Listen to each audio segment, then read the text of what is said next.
Hierdie week het dalk vir jou baie lank gevoel. Jy het gegee, jy het gebid, jy het geprobeer en tog voel dit vir jou asof jy baie uitgeput is vandag. En jy vra, Here, hoe rus ek wanneer my siel so vol geraas is? Dit is vandag die woord wat na jou toe kom. Die Here sê, ek weet wat dit is. God se rus beteken nie alles is perfek nie. Dit beteken jy gee op om alles self te dra. Gee oor, gooi handdoek in, sê vir die Here, Here, ek gee dit in u hande oor. Jy het geplant, jy het geploeg, jy het gewerk, jy het jou beste gedoen, jy het gebid, jy het geglo.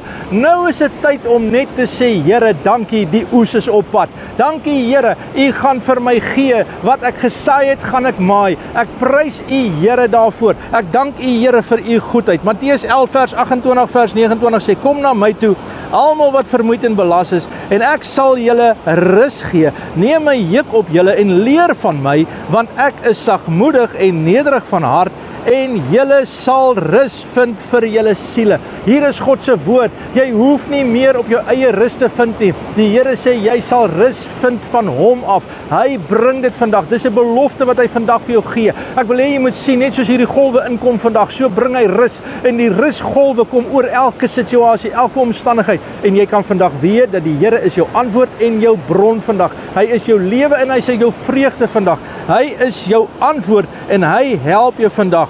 Ja, rus is sekerlik die hoogste vorm van aanbidding. Waarom? Want jy sit geen effort in nie. Jy kom net en sê, dankie Here, ek weet my verlosser lewe. Ek weet u tel my op. Here, u dra my, u gee my krag en u gee my sterkte. Dis soos wanneer iemand uit die storms van die lewe, wat besig was om te verdrink, uitgered is. Al wat hulle doen is, hulle hou vas aan daardie tou. Hulle rus in die wete dat hulle is gered. Hulle is verlos en die Here het 'n droom en 'n plan vir hulle. Wanneer jy dit doen, aktiveer jy jou geloof. Mag die guns van die Here vandag jou deel wees in Jesus naam. Vader, ek dank u dat op hierdie oomblik, Here, rus en vrede en kalmte kom, want u is goed vir ons in Jesus naam. Amen en God bless.